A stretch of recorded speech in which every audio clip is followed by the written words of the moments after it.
दोस्तों, एक लड़का होता है, उस लड़के को उसके पड़ोसी परेशान करते हैं और उनसे परेशान होकर वो पुलिस थाने जाता है और वहाँ पर एफआईआर लिखवाने की सोचता है। वो पुलिस थाने जाकर कहता है कि मेरी जो पड़ोसी हैं मुझे तंग करते हैं। पुलिस थाने में जो उसकी रिपोर्ट लिख रही थी वो एक सिपाही होती है जिसका नाम होता है उर्मिला देवी। उर्मिला देवी उसकी रिपोर्ट लिखती है और उसके साथ उसके पड़ोसियों को सबक सिखाने के लिए जाती है, मगर उसके साथ वो जब जाती है तो वो उसके साथ 7 महीने बलात्कार करती है। उर्मिला देवी उस लड़के के साथ जब 7 महीने बलात्कार करती है तो ये केस जो है एक सुनने में ही बड़ा अजीब सा लग रहा है। दोस्तों, इस घटना को बिना देरी के शुरू करते हैं। नमस्कार दोस्तों, ये घटना हरियाणा के रोहतास की है, जहाँ पर एक रवि नाम का लड़का रहता था और उसके साथ उसकी माँ रहती थी। वे दोनों ही रहते थे, रवि के पिता नहीं थे। रवि की उम्र 20 साल थी और उसके जो पड़ोसी होते हैं वे उसे बार बार तंग करते थे, उसे चिढ़ाते थे। वो एक गरीब फैमिली से बिलोंग करता था। दोस्तों, ये जब यहाँ इसके पड़ोसी से परेशान करते हैं तो ये अपनी रिपोर्ट लिखवाने एक दिन पुलिस थाने जाता है। अब जब पुलिस थाने जाता है तो वहाँ पर जाकर कहता है कि मेरे साथ मेरे पड़ोसी ऐसा ऐसा व्यवहार करते हैं और दुर्व्यवहार करते हैं। वहाँ पर जो सिपाही होती है उर्मिला देवी, वो उसकी रिपोर्ट लिखती है और उसकी रिपोर्ट लिखने के बाद वो उन 2 सिपाहियों को उसके पड़ोसियों के पास भेजती है और उन्हें डराती है और धमकाती है और कहती है कि अगर तुमने इस लड़के को छेड़ा तो अच्छा नहीं होगा। अब जब वो उर्मिला देवी होती है उस लड़के से कहती है कि तुम अपना नंबर मुझे दे दो। लड़के का नाम होता है रवि। रवि से कहती है कि तुम अपना नंबर मुझे दे दो, अगर तुम्हें अगली बार से तुम्हारे पड़ोसी परेशान करे तो मुझे कॉल कर देना। अब रवि जो होता है वो उसे नंबर दे देता है और ये सोच कर देता है कि शायद मुझे एक अच्छी सिपाही है और ये मेरी मदद करेगी। अब जब उर्मिला देवी उसका नंबर लेती है तो उसके घर भी आया जाया करती थी और जब उसके पड़ोसी होते थे उन्हें भी कहती थी कि इसे मत छेड़ना। अब जब उर्मिला देवी का ये व्यवहार देखकर रवि बहुत खुश था। उन दोनों के बीच में दोस्ती हो चुकी थी। अब उर्मिला देवी और रवि जो थे दोस्त हो चुके थे। अब उर्मिला देवी जो थी ये इसके घर रोज आया जाया करती थी। अब रवि और रवि की माँ भी इसकी खातर पानी अच्छा किया करते थे और सोचते थे कि ये पुलिस वाली है और इसने हमारी बहुत मदद की है। अब कई दिन दोस्तों ऐसे ही बीत जाते हैं और जब ये उर्मिला होती है और ये रवि से प्यार कर बैठती है और रवि से कहती है कि तुम मुझसे शादी कर लो। जब रवि इस बात को सुनता है तो कहता है कि हमारा तो कोई मेल ही नहीं है, मैं एक गरीब फैमिली से हूँ और तुम एक पुलिस वाली हो। तो वो उर्मिला जो होती है वो कहती है कि प्यार में कुछ नहीं देखा जाता, मैं तुमसे प्यार करती हूँ और प्यार में ना ही गरीबी देखी जाती है और ना ही अमीरी देखी जाती है।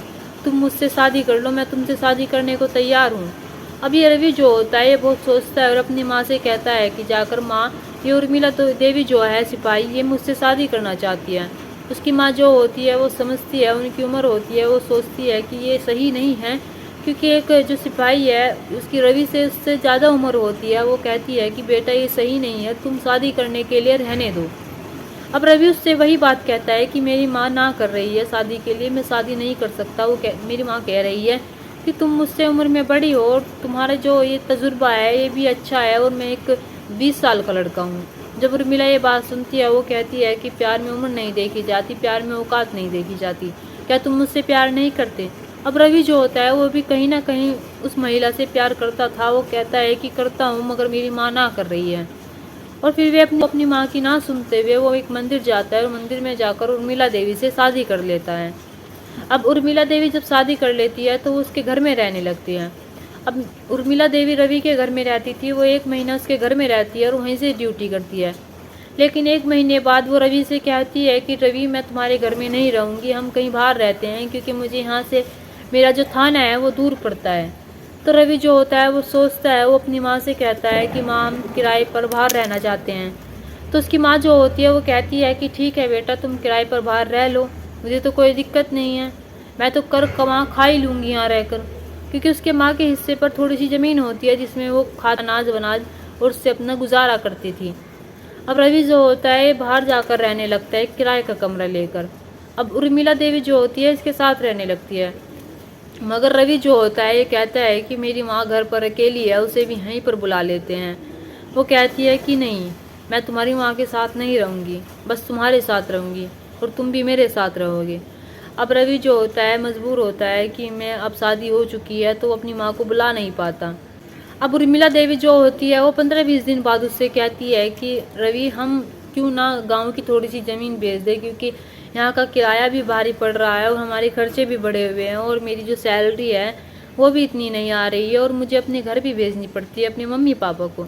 अब रवि जो होता है वो कहता है कि मैं ज़मीन बेच दूंगा तो मेरी माँ क्या करेगी। वो कहती है कि बेच दो, थोड़ी सी बेच दो, बस थोड़ी सी छोड़ दो वहीं पर। अब वो अपनी माँ से कहता है कि माँ मैं थोड़ी ज़मीन बेचना चाहता हूँ अपनी। वो जो अपनी माँ के लिए बस थोड़ी सी ज़मीन छोड़कर, उसका घर छोड़कर अपनी सारी ज़मीन बेच देता है।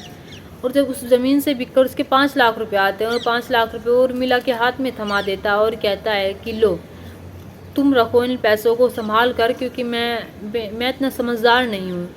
अब उर्मिला देवी जो होती है उन सारे पैसों को ले लेती है और खर्चा पानी अय्यासी उससे ही करते हैं वे सब। अब किराए का जो किराया जा रहा था उन्हीं पैसों में से जा रहा था।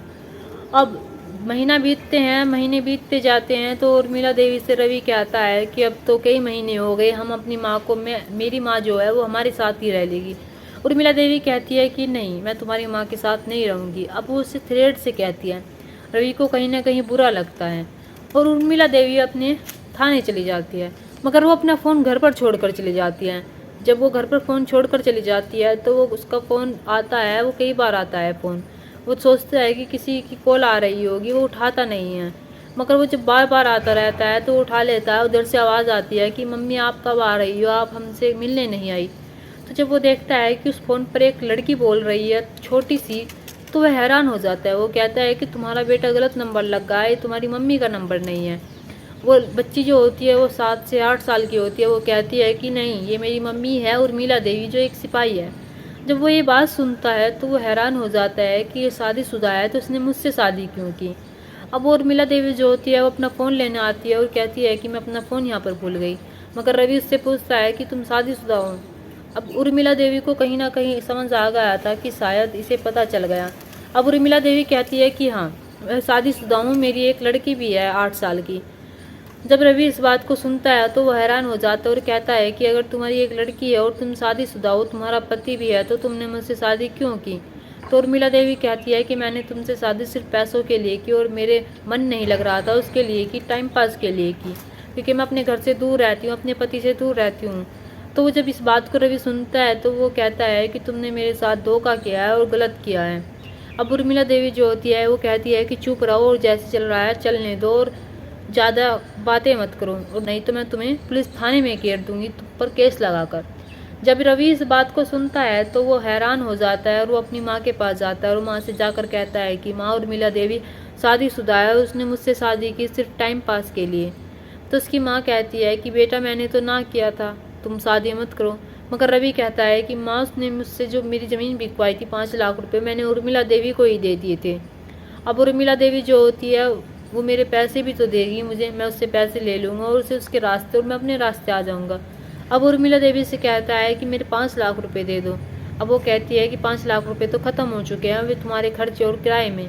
वो कहता है कि किराए में खर्चे में मुझे नहीं पता, मेरे पैसे मुझे वापस चाहिए।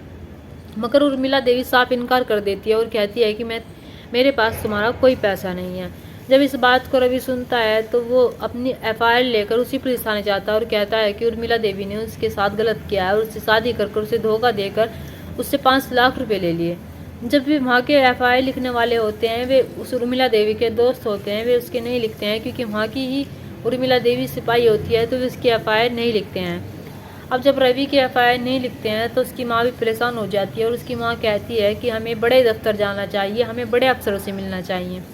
वे कुछ दिनों तक परेशान होते हैं और बड़े अफसरों से मिल नहीं पाते, लेकिन एक दिन वे SP साहब से मिलने जाते हैं और वहाँ पर जाकर सारी बातें बताते हैं कि उर्मिला देवी ने कैसे उनके बेटे के साथ शादी करके कैसे उनके साथ धोखाधड़ी की और कैसे उनसे 5 लाख रुपए ले लिए।